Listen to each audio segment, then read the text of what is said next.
Good morning. My name is Louise. I am the editor of Drone Professional 1. This is a book comprising best thinking, best practice, uses of drones in a professional context, and it was written by 16 experts from around the world. I have one of those experts with me today from South Africa. We're going to have a chat over a coffee, and I'm just going to ask him what his role is in the industry, what he had to say in the book, and also some other sort of questions that pop up. So let me introduce Arie van Ravenswaay from the Western Cape Department of Agriculture. Hello. Hello, good day. Cool, thanks for joining me. Thank you very much. That's great, really, thank you. It's great to be here. Oh, it was great you were part of the book. I think you had some really interesting things to say. But first, tell us, what do you do? I work for the Department of Agriculture under research. So we do all the research in the Western Cape in South Africa. And we look at from plants and animal sciences. And I'm more in a supportive role where I use technology to support the researchers. So if they need something, we add that type of technology to support their research. And when I started, when I started at our department, we started looking at using drones as well. And from there on, we've grown quite a lot using drone and the applications of it. But it actually started earlier, before I even started there. But we'll get to that point. Oh, okay. Yeah. But what captures your attention? What attracts you to the drone industry or using drones? Well, I really like technology. Where I started off was I was a lecturer in Free State, and me and a friend started thinking about building a 3D printer. We built one, and the idea was interesting. But once you've built something, it's done. One of my colleagues didn't have a hand, and we built a prosthetic device for him. Using a 3D printer, so he has a prosthetic hand that he can actually use using 3D printing. So while having this device, I started thinking about 3D printing a drone, and people told me it's not going to be possible. I actually had an argument with one guy. He said this drone won't fly, and that motivated me even more. So, and I built this frame, and I took all the electronics, we built it, and it actually flew better than the hobbyist drones. And we could pick up a much heavier payload than their drones, the same size. And that just got me interested in drone technology and how to apply it. And then when I started out at the Department of Agriculture, I looked at the same technologies, but how to apply this technology all together in agriculture as well. So we're looking at how to help the farmers in different ways. Okay, that must have been a lovely moment when you did get your drone flying. Did you smile sweetly? Oh, definitely. Definitely. The guy actually apologized afterwards, and he said, well, he didn't think it's going to fly. It's working. The nice thing about that drone is when it crashes, it's made of ABS plastic, that the frame, the arms. So if you could just, if you have acetone in the field with you, you just fix it with acetone. It's a chemical bond, and it's fixed. And you fly again. Where with his drone, if it crashed, it was done. Needed a new frame. So brilliant. Yeah. But it's still playing around. I'm not saying it's the best option to 3D print a drone. I said it's possible, but it's not the best option. Definitely. Okay. Yeah. Oh, brilliant! I love it. I like the way. Yeah, for me, drones in agriculture is certainly something that interests me, especially from the sort of sustainable land management side. That's what attracts me. But it's interesting what you say in your chapter. Perhaps sort of explain what some of the points are that you covered in the chapter. The buzz in droning for agriculture, a major step in better service delivery. Okay. Farmers got interested, especially our department as well, in drone technology and how we can apply it in the Western Cape. And we investigated this through our research. So we have a few research farms over the Western Cape, and we applied the drone technology at our research farms to see what we can see, what can we do, how is it applicable to agriculture and research.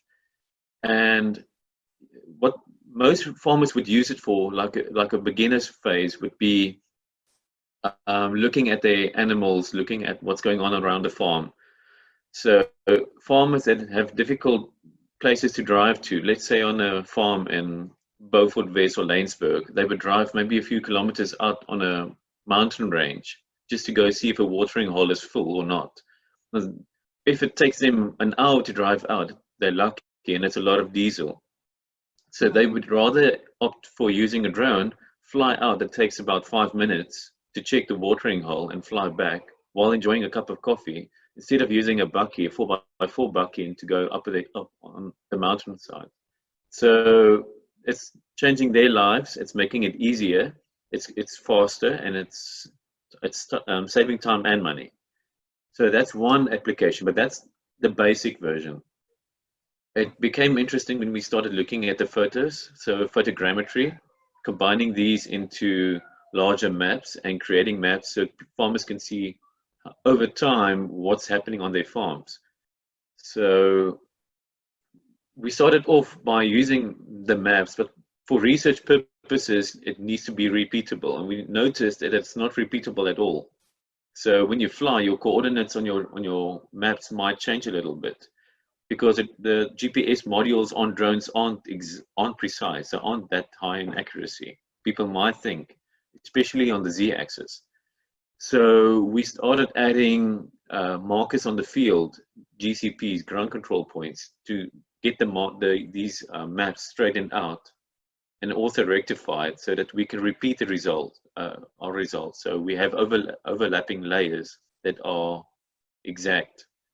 And that was a problem and I think it's still a problem in our field.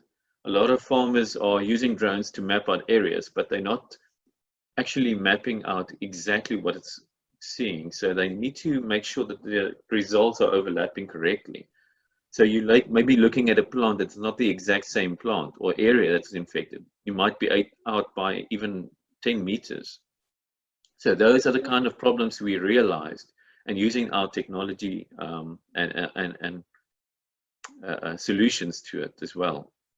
Now, there's a lot of other applications we started looking at. We're looking at, well, people are monitoring animals from the air.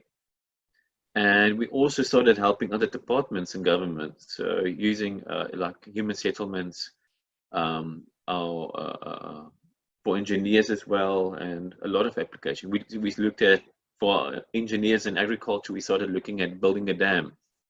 So mapping out the area using photogrammetry and seeing if we can do calculations faster, where it took them 2 days to map out a few hundred points. We could do millions of points in 24 minutes of flying. So that's the kind of solutions we were looking at. And that's what my chapter basically talks about for now.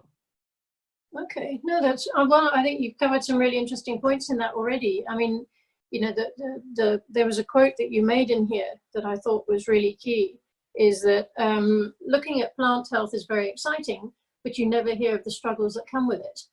And yes, you know, I think that was the reason why I think that's a particularly poignant statement is that it is easy to be carried away by the technology and think this is going to solve everything, and exactly, it's going to be easy. And you explain the software, all the different types of software that you went through to find something that was actually going to work for you. And I think that's a good point to make.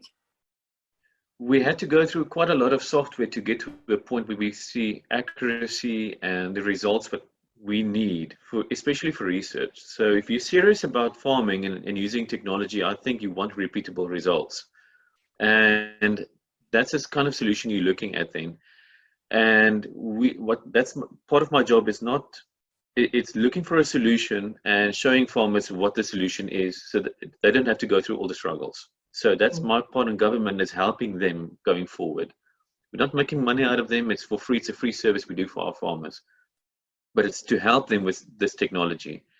Now, the problem with looking at plant health, for instance, is when you use a multispectral camera, you need your photos, your overlap to be exact and repeatable. Because if you're looking at a specific plant area that's maybe infected, you want to see the same results on the same plant flying maybe over a time period of 2 months. If your results aren't repeatable, it's useless actually. The second thing is looking at dates of flying, time of day of flying. You get different reflection of light using multispectral cameras. You can't fly midday today, tomorrow on a cloudy day, tomorrow morning, and expect the same results to see. It doesn't work that way. So you need to repeat yourself in the exact same time frame, same place. You have a light sensor on top of your drone to calibrate your images. Yes, I understand that, but it's the amount of light that reflects at the angle as well. That's why the time of day. So you need to take this and you can need to consider this as well. Different plants have different reflection. So the time of blooming, when we flew over an area on a research farm, and it was canola plants. Now canola blooms at a specific time, and when it's flowering, your results are completely inaccurate because the flower is yellow and your reflection on that camera is going to be completely out. So your results won't mean anything during flowering. These are the kind of problems you need to be aware of before you start flying. And it's not a cheap endeavor to go into. Multispectral cameras can be much more expensive than the drone itself. Absolutely, so, yes.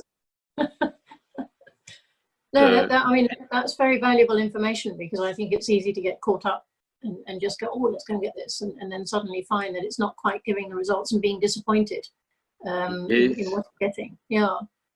That's an interesting point about the flowers. I hadn't thought of that one, that would actually disrupt the results you're getting back. But I think there's some people that are trying to actually map the flowers, certainly for fruiting, so that you can actually get an idea of what your yield might be from just so yeah, it's swings and roundabouts, I suppose. But if I can just ask you, you were sort of saying about the use of drones for animals. I mean, you don't often hear that. It's almost always going to be in discussion about crop health and crop monitoring and damage assessments and things like that.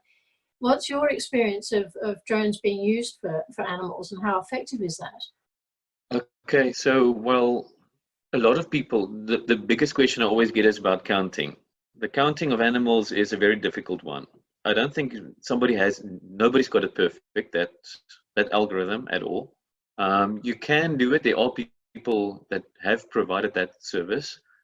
But animals do move, and your drone will move over time, and your calculations won't ever be, the exact number won't be there.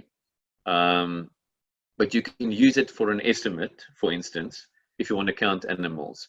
It's very effective when you start looking at animals from the air, where, let's say, you're counting antelope on some farm somewhere, and you can't always see around the hill what's going on. So you can get an estimate from the amount of antelope you have on your farm by flying around, if you compare it to using a bucky that's driving around. Because I know some farmers actually miss some herds, and then the following year they had massive amounts of antelope running around because they never saw these herds walking around. It was around the hill somewhere. But using a drone, you can pick up this problem. A lot of the farmers use the drone now to monitor the animals. Like at the conference, we saw the farmer using it for his sheep. So you can be sitting at home, and you can maybe hear there's a problem. They have tags on their neck for heart rate. So he gets an SMS that says there's a heart rate fluctuation. There's something wrong. So there might be a jackal or somebody stealing them because the fluctuation and their heart rate is up. And you can use a drone now to fly out 3 kilometers out, maybe check on these sheep. What's happening? What's the situation? Is it a safe situation to go into or not? And then he can decide if he needs to go out with his bucky or not. So for animals, that's a kind of solution. And we are looking at animal herding. Now, this is a future thing. Animals actually do get used to the buzz of drones. So I know DJI changed the pitch on their drone props to make it softer, but sometimes you actually want it to make it a bit louder.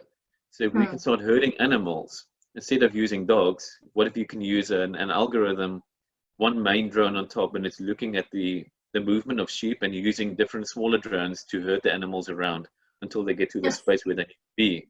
That's kind of Okay, excellent. starting to look, yeah. Hmm. So there are, sorry, carry on. you know, there's a lot of possibilities in agriculture that we still haven't even looked at, I believe. That's only the start of it. There's a lot more to come. Oh, definitely. I mean, I love that story that was coming out. I think it was the University of Kentucky that was trying to use facial recognition effectively for cows, and then converting. I mean, I think they've only managed to do this in the lab so far, but using that to sort of remote health check, not just for herding. It was actually without disturbing the animal, being able to check whether or not this animal was sick or something else was happening. And look, I don't know how far away they are from achieving the result they want, but it was a fascinating idea. Because I mean, you see that with other wild animals, like especially like with whales, trying to monitor their health using drones remotely without disturbing them. Yes, yes. That's neat. I haven't heard that about the changing the pitch of the rotors, because I know they say they try to use drones for herding elephants away from villages because they don't like the drone sound because it sounds like bees. Yes, yes. So sometimes something that's a bad effect on a drone can actually have a good effect as well on some applications. So the buzz is a good thing maybe. And like I said, where with the flowering, even where with plants, it's maybe a bad thing. It can also be a good thing for farmers and fruit farmers. So then they know blooming has started. So the calibration, that means there is the bad result is a good result for them in that manner. So some bad things might end up as a good thing for some farmers. But what we also hear from a lot is farmers that think drones is the answer to all their problems, and it's a solution that's going to help them with everything. And I get it a lot, like with wild animals, they always say, let's stick a gun on it, and we have a problem with jackals, let's shoot them. It's not going to happen. No way. It's that kind of thinking that has placed our regulation in such constraints. So we need to think in a different way. We can't put drones in the air with guns on it. Some solutions just won't work. They've got so many ideas that sometimes some of them are really good ideas, but some of them are not so good. And drones have their space, but they're not the application, not the solution to all your problems. I just want to put that out quite clearly. Oh, no, that's a very clear point, and it's a very important point to make. You're absolutely right. I mean, it is wonderful that drones do prompt, or can we try it for this? Do you think it will work for that? How can we make it? But you're absolutely right. There's points beyond which it shouldn't be.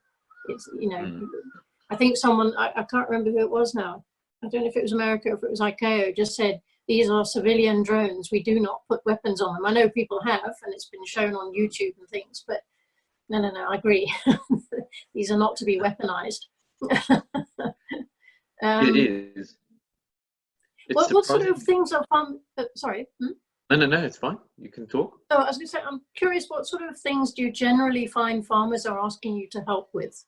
What is the key question that they're saying, please, can you help us using your drone to solve this problem? Well, they are actually the very first thing that I usually see around farmers is the start off point is they're scared of the drone, just scared of picking it up and start to flying it.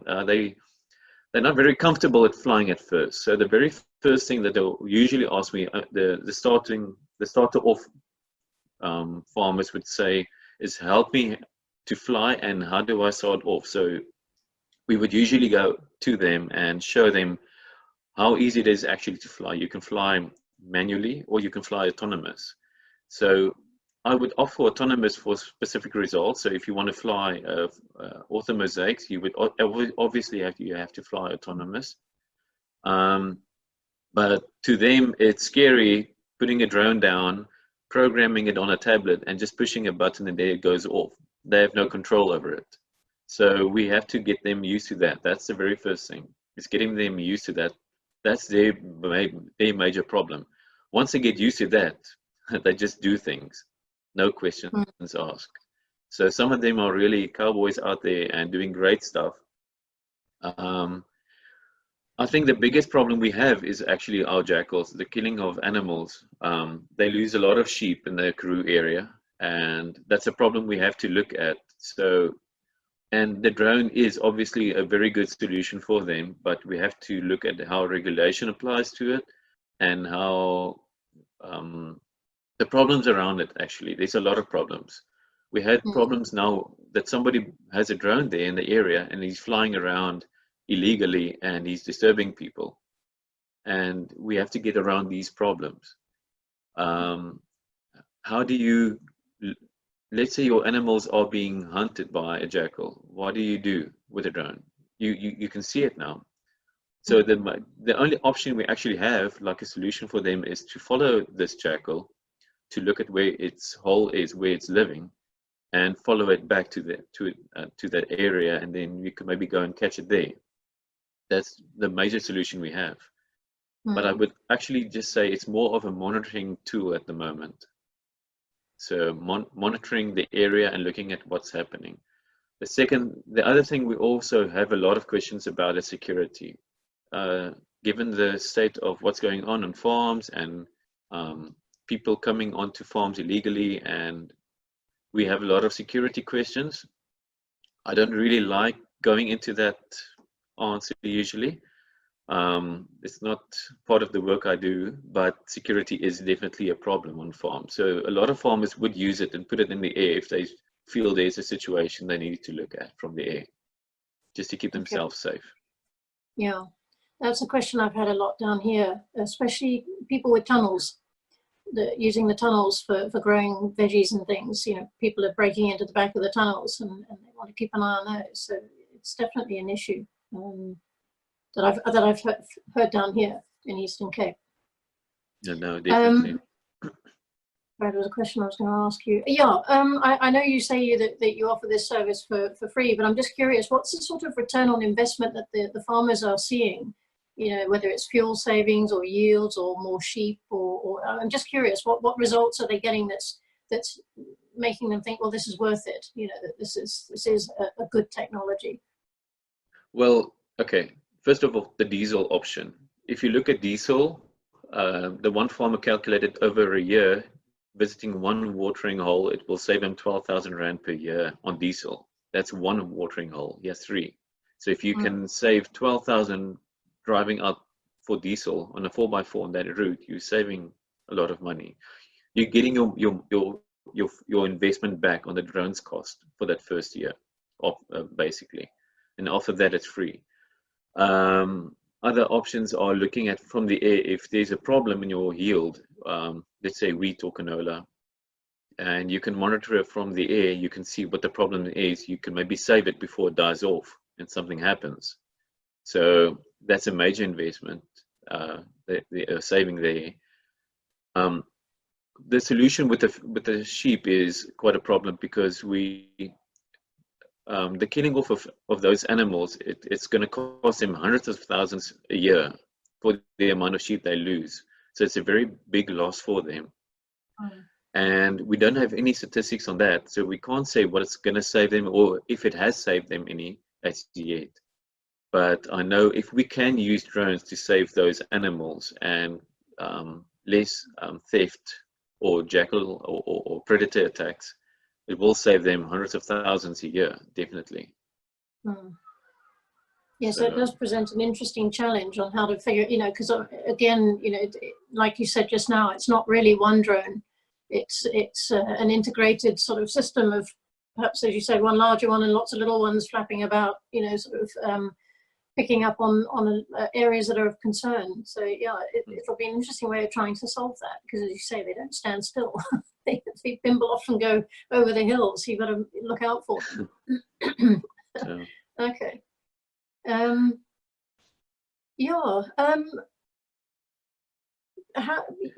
Well, maybe it's sort of move on to the sort of next point, because I mean, in some of it does come across, there is a bit of a thing, like we were sort of saying, that this doesn't solve everything. COVID-19 has seen drones being used in different ways for public safety, whether it's monitoring people's social distancing, whether there's suggestions about monitoring temperatures. How do you think do you think it's changing the perception of the drone industry, or whether drones are good or whether drones are bad? Do you think do you think drones have a role to play in this? Like I said, I believe each technology has its place, and if we go out and place drones on every single solution we think it is a solution for, we're going to have starting getting problems. We are applying drones to everything at this moment because it's just a new technology, and everybody wants to use it where they can. If you look at the accuracy of your thermal camera on COVID-19 on a patient, maybe from the air, I don't think it's going to be, your results will be disappointing, because first of all, you need to be sick to be able to pick up somebody that is sick with COVID-19. And it doesn't mean that that person may be infected, but you're not picking it up using thermal technology. The second thing is you are too far off. You're in the air. You have to be quite close to get a good reading. And that is if your camera has the capability of having really good accuracy in readings. Flying about, monitoring people will it's going to be a security issue. People will feel that they are being spied on. I think it's giving drones a bad name, to be honest. And I don't think drones has to be applied to COVID-19 situations. If you want to apply it, you can use a speaker on your Mavic 2 Dual Enterprise or your Enterprise, and use a speaker maybe to give information through. If you want to use spectral cameras, use it, but not too much. I think in a safer environment where it's an open technology to use, don't fly over homes and think you're going to get the message over, or between people where it's an unsafe area. Just my opinion. I don't think it's a really good idea. I think we have to look at alternative technologies in this case. That's my opinion. I know they're doing good work overseas, maybe using drones, but it's still giving it a bad name. It looks good on the news and saying we're using this technology, we're using that technology for this. Look how cool it is. But the people looking at the drone, sitting there that's part of that environment, doesn't have the same feeling about the drone in the air. I know I wouldn't have the same feeling. I fly drones, and even I wouldn't feel comfortable with that. So. No, I agree with you. Actually, I would be very unhappy if someone was flying a drone over here and then telling me what to do as well, to a certain degree. Yeah, I agree with you. It does concern me that it could solidify a bad impression of drones, and that would be a great shame, because they do have enormous benefits to add. I mean, a positive use has perhaps been like Zipline has been transporting lab samples backwards and forwards, and things like that. That's a different sort of use, and that has a more positive connection to it. But yeah, policing people and policing the environment, not sure. Yeah, that's exactly too much for me. Yeah. Stick to plants and animals. I agree. Well, thanks. I've just remembered the question I was going to ask you just now, and it left my head for a moment. I'm just curious, what sort of size farms are you looking? Because something that certainly interests me is enabling this service or ability or information to sort of more community farmers or subsistence farmers, rural farmers. Have you got any ideas on that, or are you doing any? Is there a program that you have that covers that? Well, we have a separate program in our department, FSD, Farmer Support Development. They work with the smallholder farmers, small farms, and people that need these kind of solutions. So these kind of farmers won't be able to afford this technology. It's just not in their capabilities to afford it. Very expensive technology, first of all. They might look at a solution where a service provider will come in. One of the engineers was looking at how to teach people to build their own drones if they're capable of doing it. Or that's one of the solutions they were looking at. And also, so I think in their case, a service provider is a good idea. One guy flying a drone, going about, and they pay him a service delivery fee and giving back results to those farmers.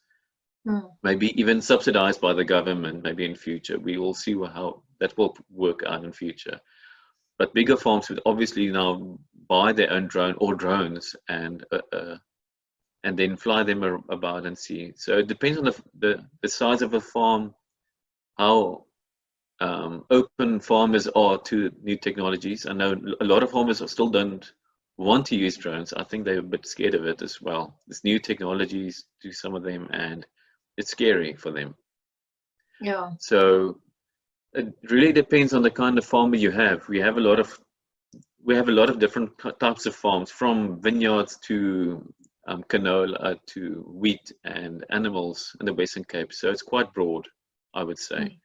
And each one of them will have a different use for a drone. There are even some farmers would use a spray drone, a drone spraying some pesticide maybe, where somebody else will have no use for it. So the most interesting use, for interest's sake, a drone spraying using chemicals was used like inside a chicken farm, one of those where they have the chickens inside the coop. I'm not sure what you would call that.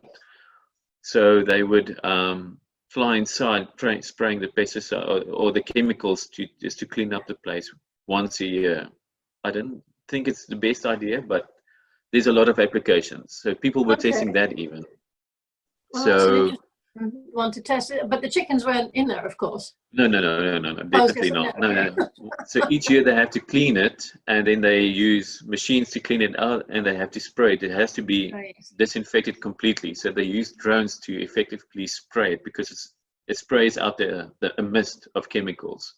So that was one solution, but I don't think really it's a good idea. I would rather use a drone that's more like a robot on the floor, driving and spraying, using UV light, maybe UVC, to disinfect, instead of using a drone flying about inside a building.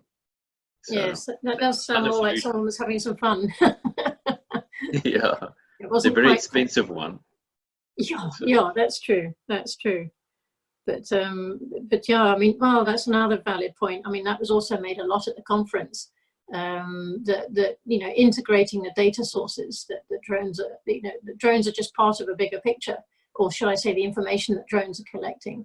Exactly. And you reminded me, there was someone talking about vineyards, and they had the robots on the ground, and the drones and satellite, and they just were pulling together all of this information. Exactly. Yeah, that was really powerful. I thought that was a great message. So the idea is, and future, that is connected technology, where the drones will maybe speak to weather stations.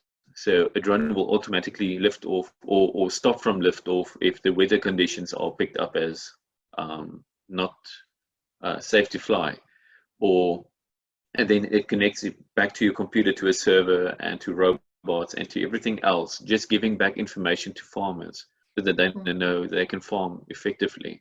I think that's the future. So it's all connected devices. It is very true. And we're working towards that.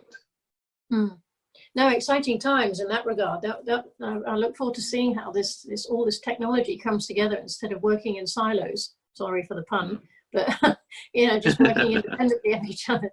It would be neat to see how this can all be pulled together and obviously produce better results.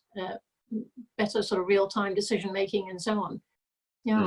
Okay, cool. So how can someone get hold of you if they want to find out more about what you're doing, and equally need your services for agriculture? Okay, they can send me an email. My email is arievr@elsenburg.com. That's ARIEVR@ELSENBURG.com. Great. Okay, thank you. I'll add that onto the links and the YouTube description as well. But thank you very much for your time. That was great. And I will just sign off for the audience. Thank you very much for watching. There are a couple more videos to come. Drone Professional 1 is a really interesting read. As I said, it's got 16 experts from around the world that are covering a broad range of subjects, of applications of drones, current thinking, discussion points, best guidance, and so on. And it's available in Kindle and in paperback format on Amazon. It really is useful if you want to find out more about the industry, or if you're not sure about it, have a look at this, because it really does give some insights, as Arie's covered there, from an agricultural perspective. But in the meantime, thank you very much for watching again, and keep well and keep safe. Cheers. Thank you.